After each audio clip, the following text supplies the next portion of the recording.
Our cover story tonight has exhausted adjectives for copywriters in the news business. No superlative quite covers it, it seems. So I shall state it plainly. The most anticipated news event of the year finally happened today. Donald Trump met Kim Jong-un and the sky did not fall.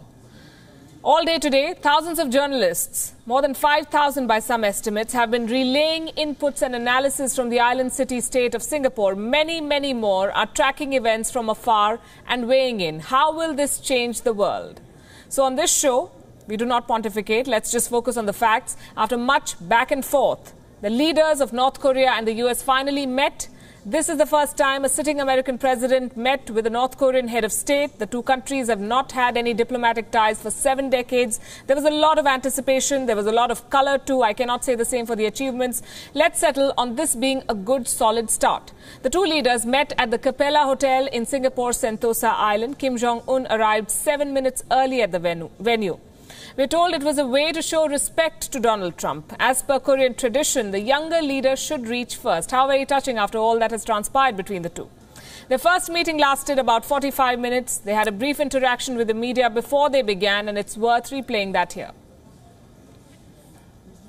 Mr. President, how do you feel this night? I feel really great. We're going to have a great discussion, and I think tremendous success. They'll be tremendously successful.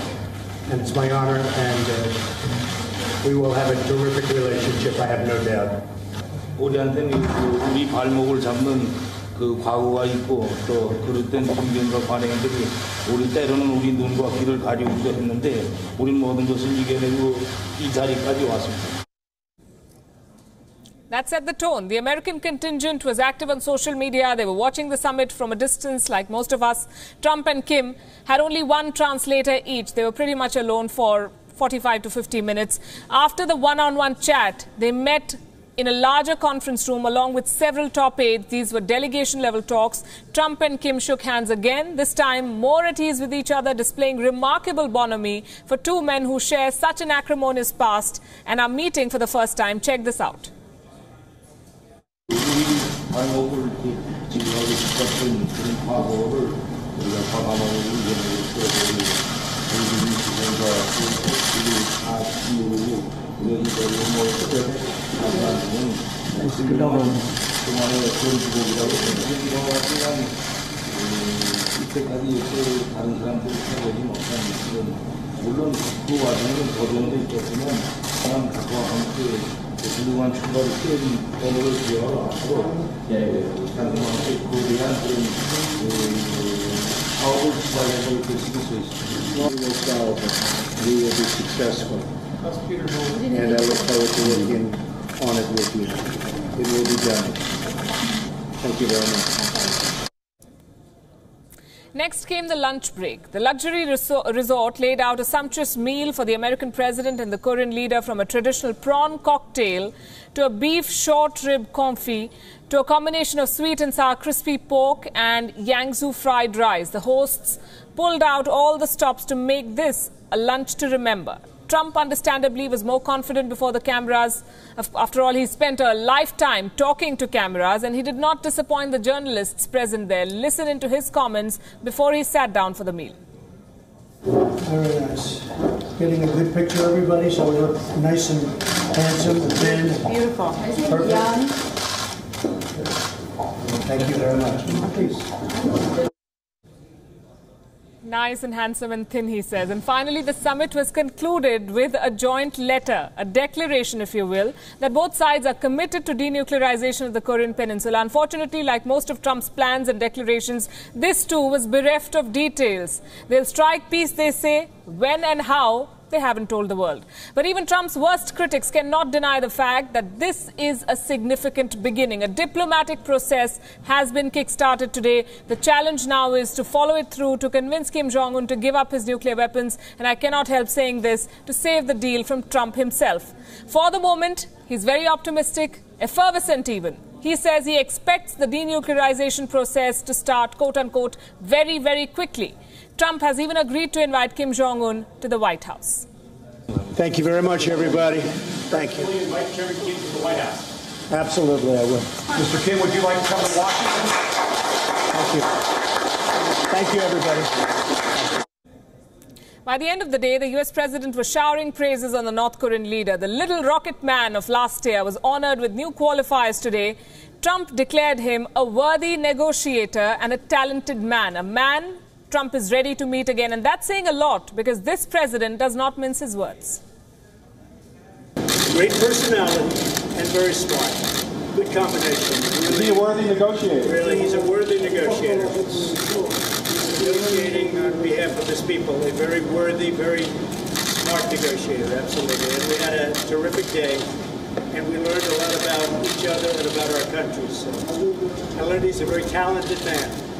I also learned that he loves his country very much.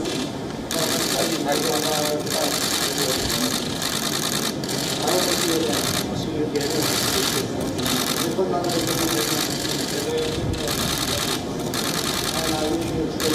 We'll meet again. We'll meet many times. Well, they cut a fine picture together. All's well that ends well, they say. This is also the beginning, though, of a potentially game-changing process in the Korean Peninsula. Indian diplomats who have followed this region closely say that it could lead to a peace treaty which was not reflected in the 1993 US-North Korea joint statement. The question everyone is asking, though, is what has today's summit achieved? Can you call it a success? Its biggest achievement was the fact that it happened. Our next report breaks down the agreement for you.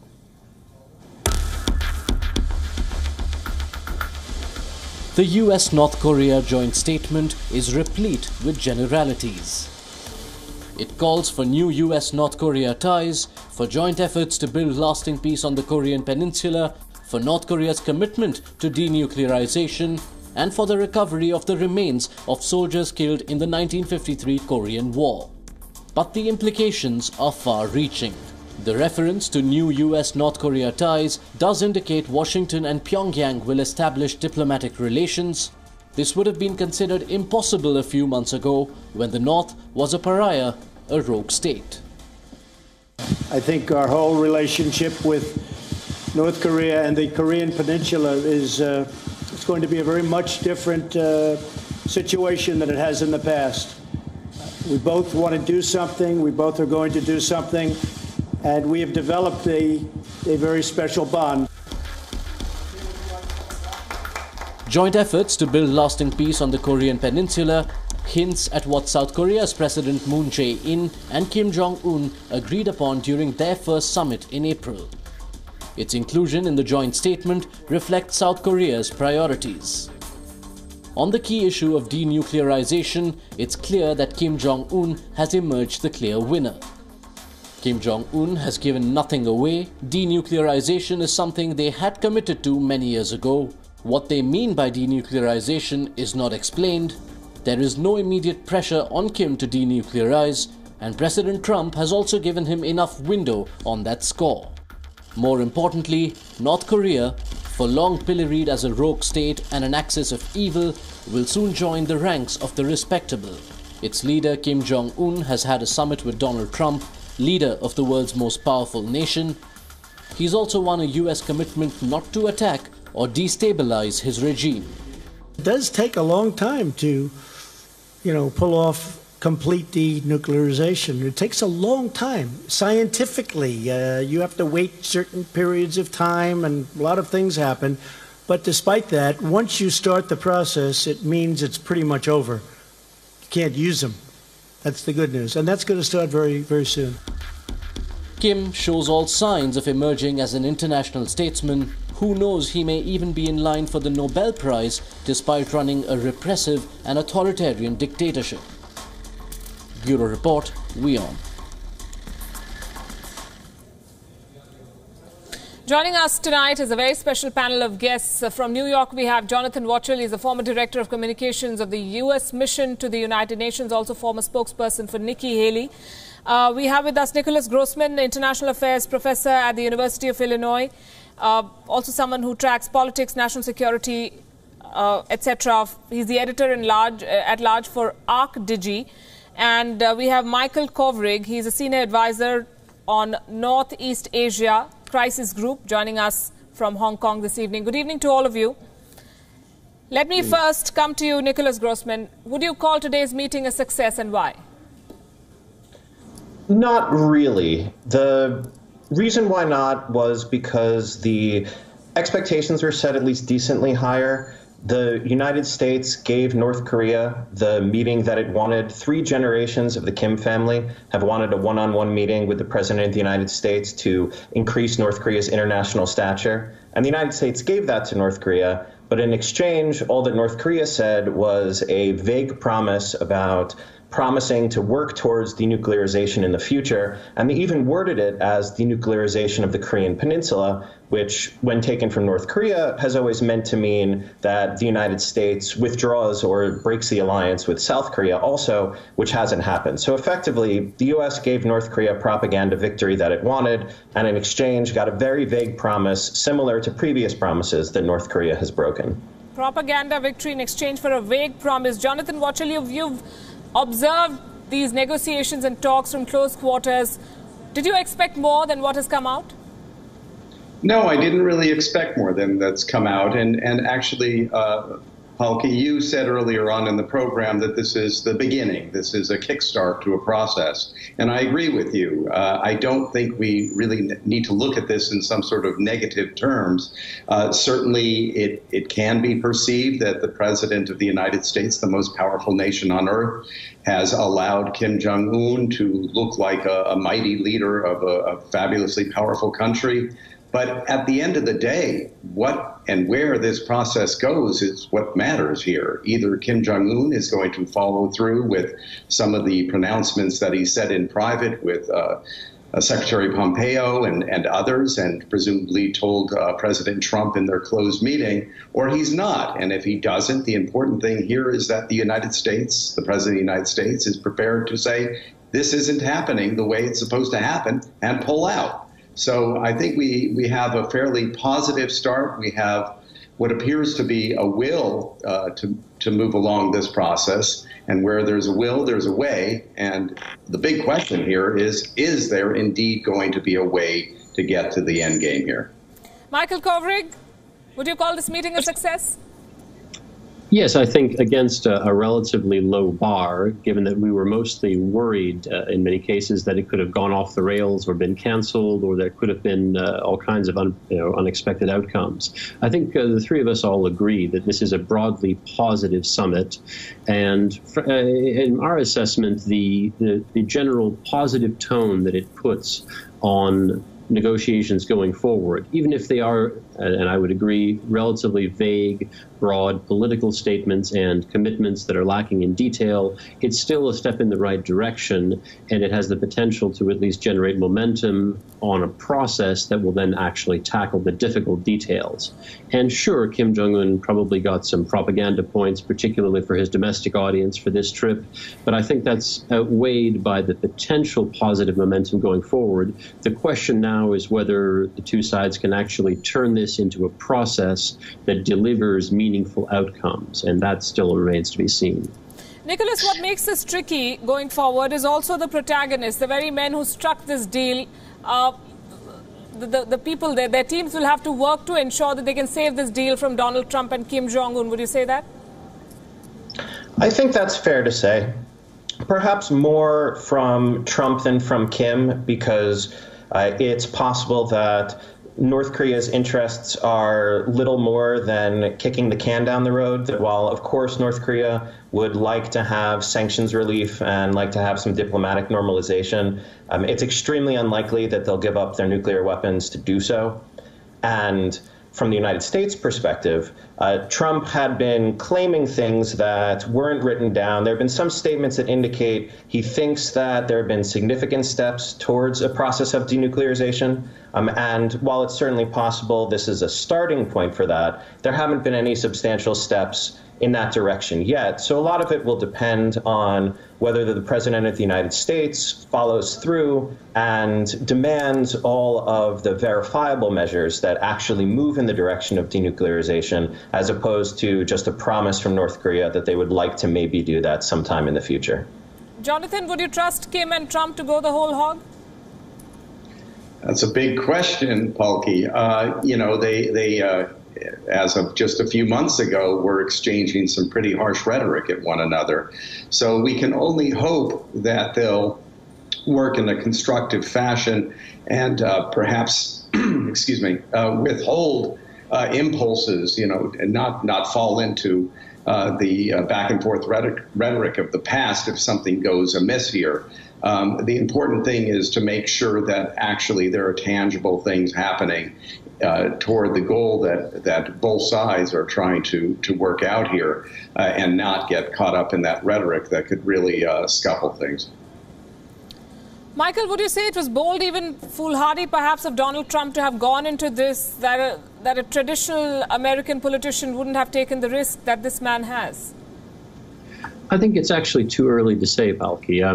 Clearly, Trump has made a gamble that by having a leader-level meeting earlier in the process, he can change the game and drive a process forward that might have otherwise stumbled over the fact that lower-level officials in North Korea wouldn't have had the authority to make the kind of compromises that he feels he might be able to get out of Kim Jong-un.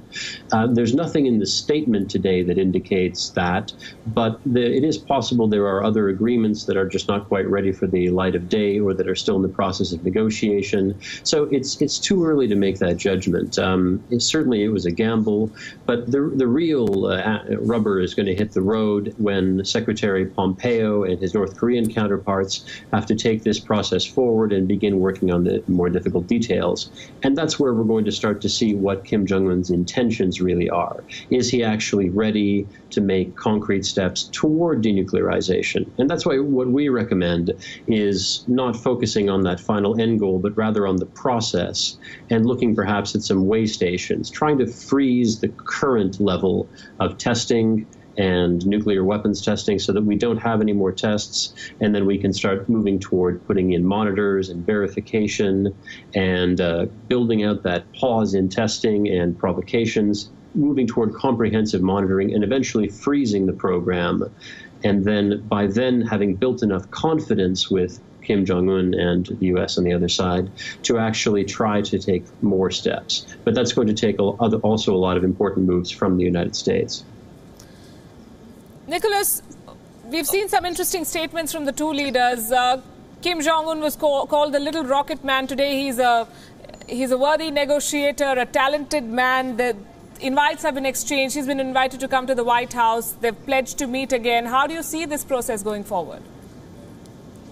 So I saw both of those, the insults that Kim and Trump lobbed back and forth at each other, and then the very positive statements they've said after the summit as largely for show. That I understand why many would see the threats as nerve-wracking, and then this is a chance for optimism, but the fundamental aspects of the U.S. and North Korea relationship haven't changed substantially. It would take a lot of those verifiable steps, small steps at first, but to build trust, to improve the relationship, to show that both sides are serious about moving in a more positive direction, for there to be an actual substantial change. And I'm currently in wait-and-see mode. I don't think it's impossible that conditions improve, but I am somewhat skeptical that both countries will follow through, because there's also a possibility that both Trump and Kim were more interested in the optics of the meeting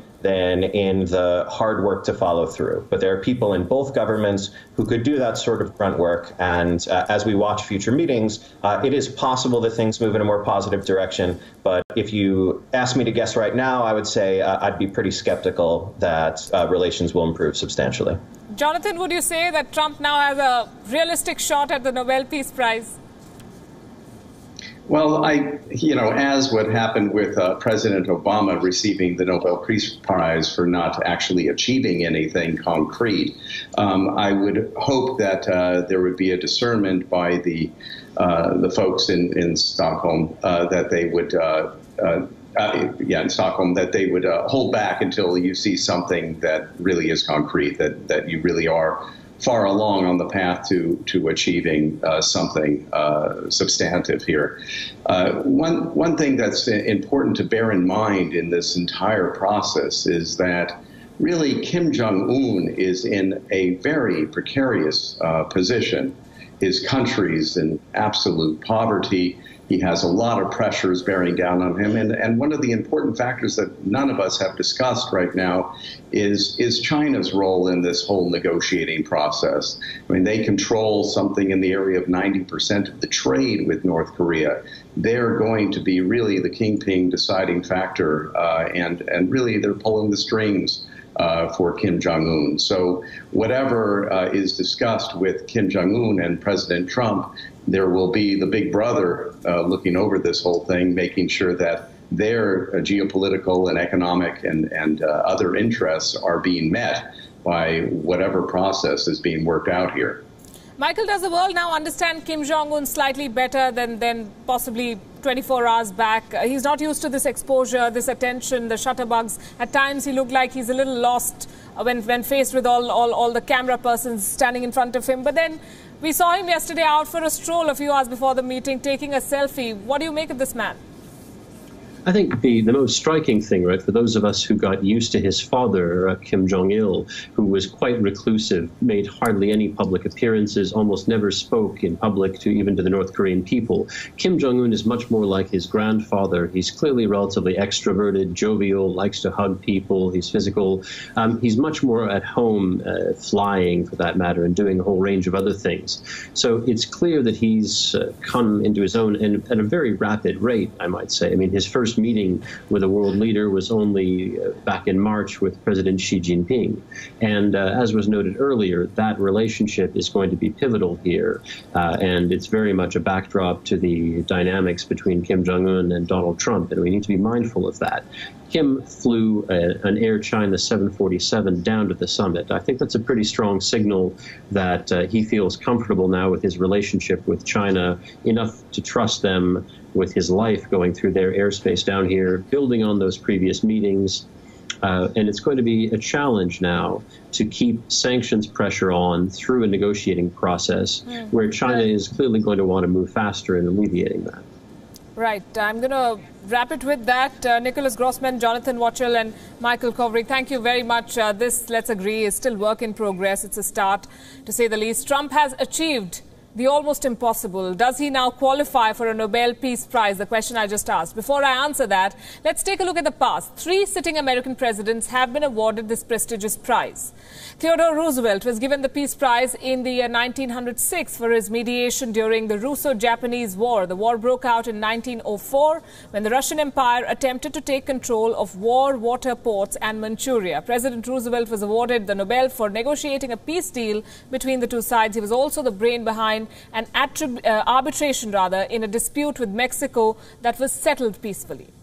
President Woodrow Wilson, who was in office from 1913 to 1921, was awarded the Peace Prize in 1919 for founding the League of Nations. As history books will tell you, this league broke down after he failed to stop another world war. It was unable to keep up with the changing political realities of the time, and it was eventually replaced by the United Nations after the Second World War.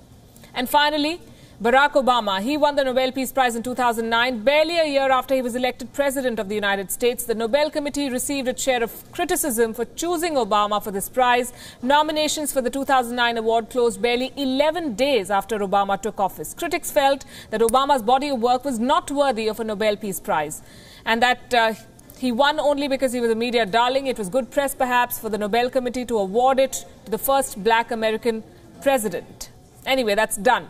Now we come to the current U.S. President, Donald Trump. Ever since he agreed to hold the summit with Kim Jong-un, there has been a strong buzz. Trump supporters claim if this feat does not deserve a Nobel, what does? He's pulling the world back from the brink of nuclear catastrophe, as they put it. And let's give him credit where it's due. The summit between Donald Trump and Kim Jong-un was an out-of-the-box idea, something that previous U.S. president, those who follow traditional foreign policy, would have balked at. It's too much political risk. It's fraught with too many possibilities of failure. Yet the outsider, unconventional president took this chance. Success or failure will be judged by history. The meeting makes peace a possibility. So it should not come as a surprise that 18 Republicans have already submitted a nomination in Donald Trump's name. South Korean President Moon Jae-in has even endorsed it. But Trump's winning the Nobel Peace Prize is still unlikely. The Nobel Committee, the panel that decides who wins and who doesn't is deeply divided over Donald Trump, as most people are. Some even say that it's too elitist to entertain the idea of awarding a quote-unquote upstart like Trump.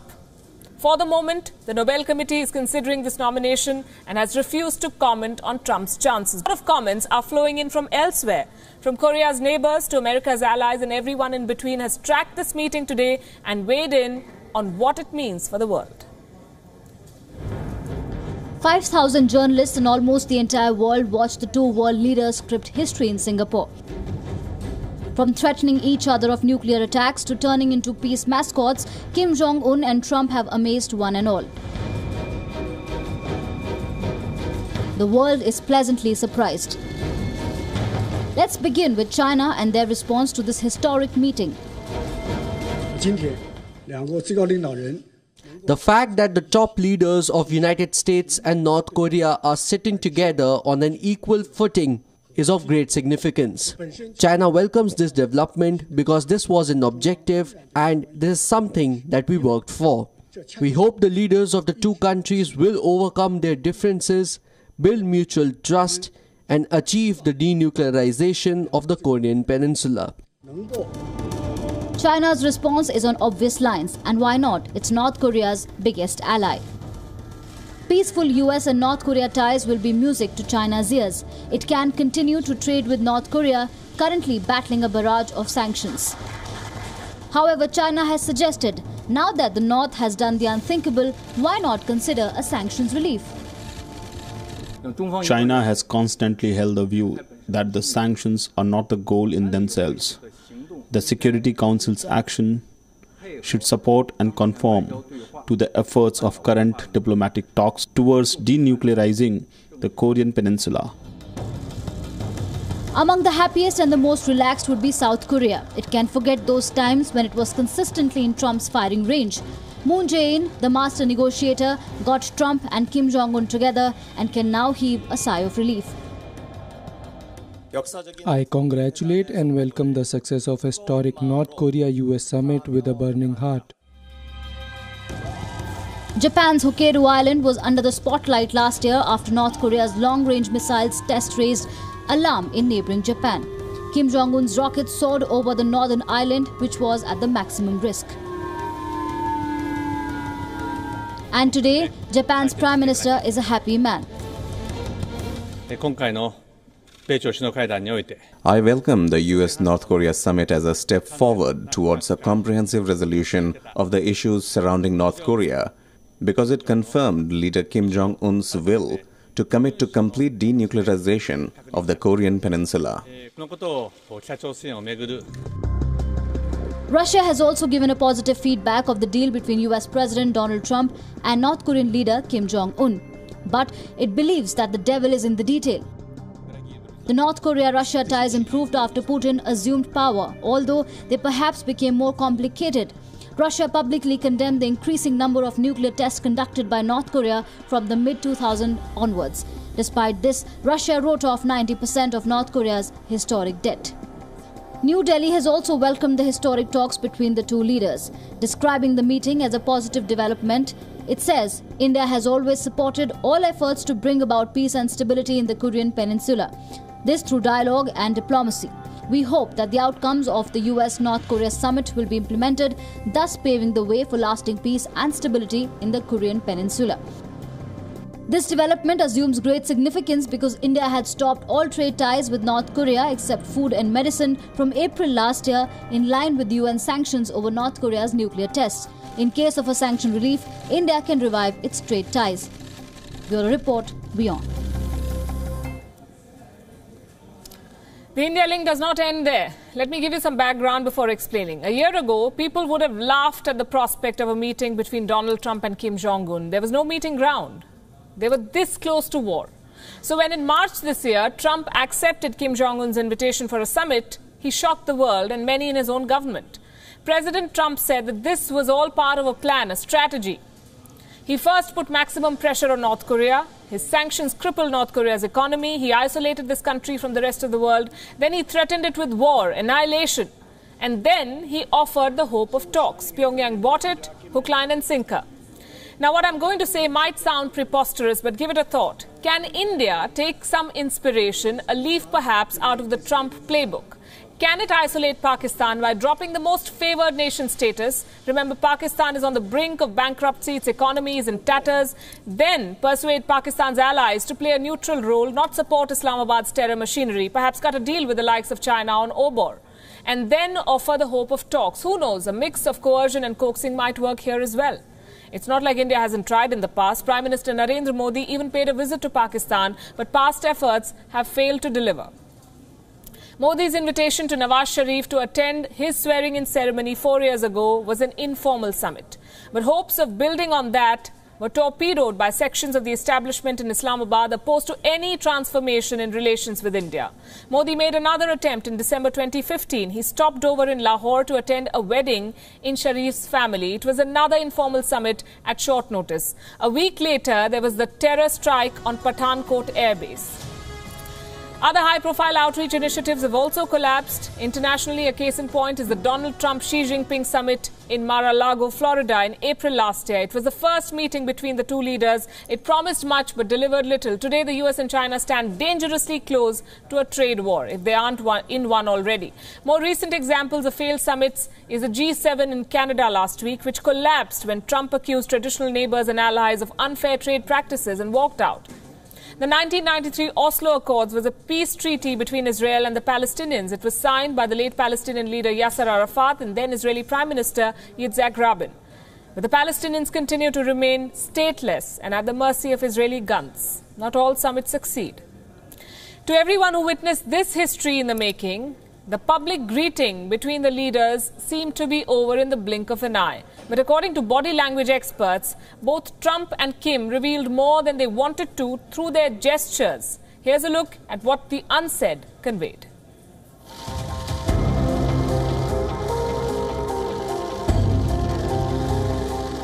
In their first face-to-face meeting, US President Donald Trump and North Korean leader Kim Jong-un both sought to project a sense of command. But which leader succeeded in the subtle game of power play? In the initial moments, Trump did most of the talking, and Kim appeared to listen attentively. Notice Trump reaches out first. Notice the hand on the arm. That's Trump occupying a dominant position.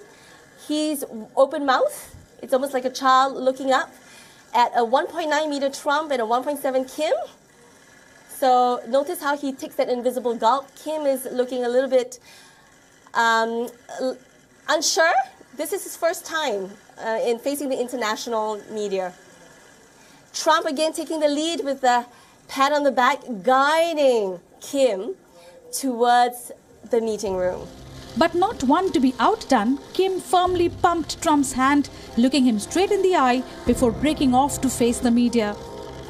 Trump is listening. He's nodding when he hears what Kim has said. Again, notice the handshake, that bone-crushing handshake. You can see both men with a dominant handshake. The whites of their fingertips are all seen.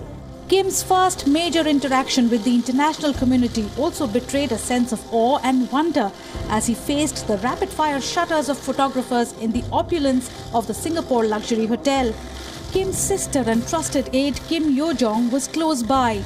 Often called the most powerful woman in North Korea, she was the familiar presence by her brother's side. The US president, who's more than twice Kim's age, then appeared to lead the way to the library where they held a one-on-one meeting. He tried to show who's really running the show by placing his hand on the North Korean leader's back. Firstly, you can see Kim's expression the very first time when he's looking at Trump when they're doing the handshake. Kim's mouth is a little bit ajar. It's almost like he's looking at, wow, I made it happen. This is it. This is the moment. And whatever it is, Kim starts off more relaxed than Trump, right? Because he has already succeeded in whatever North Korea has won without any concessions. They have not completely denuclearized. So he's more relaxed because whatever result, whichever way the cookie crumbles, North Korea has won. To the world, it may have seemed simple. Just handshakes, smiles, and exchange of pleasantries between the two leaders. In reality, The two leaders' body language shows that the stage was just being set for tough negotiations before the unprecedented talks. Bureau Report, WION. It's worth noting what happened after these talks, or what didn't happen, more like. A joint press conference. If the two leaders largely agreed with the way forward, why did they not announce it to the world together? Would it have been too much of a learning curve for the camera-shy Kim? Or is there a seamy side to the summit that hasn't been revealed to us yet? Food for thought. Ahead of this show, Saudi women are riding into a new era of social change. We meet the bikers in burqas.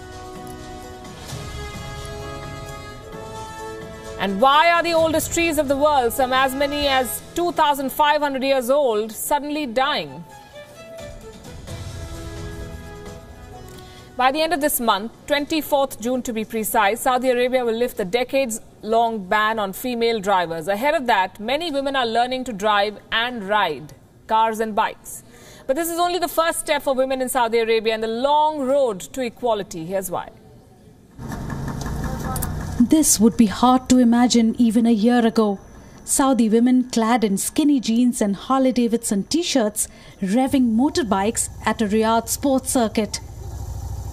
But much has changed for women in Saudi Arabia. In less than 2 weeks, the country will lift a ban on women drivers. Ahead of that turning point in the country's history, women gather weekly at the privately owned Biker Skills Institute to learn how to ride bikes. I have been practicing my hobby for around 5 months. At the beginning, I wasn't so interested in it, but with time and experience, and when I started seeing men riding bikes in streets, I wanted to try it to know what do they feel while riding a bike. I can summarize the whole thing by the feeling of freedom while riding a bike, something close to this.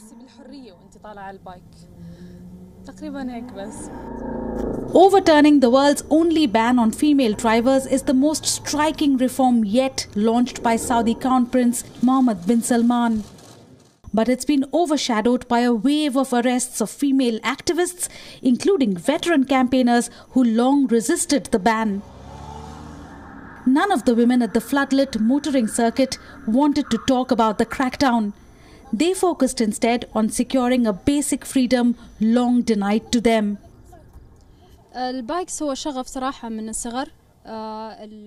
Biking has been a passion since I was a child. My family members ride bikes, so I grew up and saw them and wish to practice in a place which is able to teach me the basics in a right way. For when I take the license and start driving, I'll have enough skills to ride on the street. Enough skills that I can ride on the street.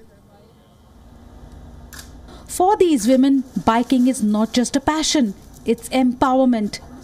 But only a handful of women have signed up for the course so far. But there's still a long way to go. The most immediate practical worry for female motorists is the dress code. Inside the private institute, the bikers wear skinny jeans with abrasion-proof knee pads wrapped outside. But that is still unthinkable in public. And the body-shrouding abaya robes, mandatory public wear for women, are impractical while riding. Bureau Report, WION. And now to some change that's alarming. Over 2,000-year-old baobab trees in Africa have suddenly died, in fact, in the past decade. The discovery stunned researchers who've been studying the substantially tall and wide trees for decades. They said the death of these trees could be linked to climate change.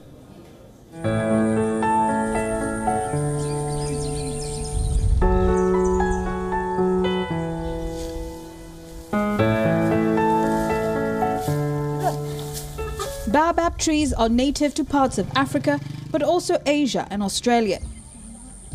They come in different species which live over 1,100 to 2,500 years. But on Monday, baobab experts made this announcement in the Nature Plants scientific journal. They said, quote, "We report that 9 of the 13 oldest individuals have died, or at least their oldest parts and stems have collapsed and died over the past 12 years," unquote. Among those were at least 4 of the largest baobab trees of the African continent. The event is of an unprecedented magnitude, the scientists said. The cause of the die-off is for now unclear, but the experts suspect the monumental trees may have died in part due to significant changes in climatic conditions in southern Africa. The team is expecting that further research will either support or refute the claim. They are adamant the trees showed no sign of disease. Between 2005 and 2017, the researchers probed and dated over 60 African baobabs. That's almost the entire body of trees of over 1,000 years of age. Collating data on girth, height, wood, volume and age, they were puzzled as the trees died off during the span of the study. All the baobabs were in southern Africa: Zimbabwe, Namibia, South Africa, Botswana and Zambia. The baobab is the biggest and longest living flowering tree. One such tree in Zimbabwe was so wide that it could hold up to 40 people inside. And indeed, some baobab bugs have been turned into shops, bus shelters and even a bar. One of the most famous baobabs in the world, affectionately called Chapman, was even declared a national monument in Botswana.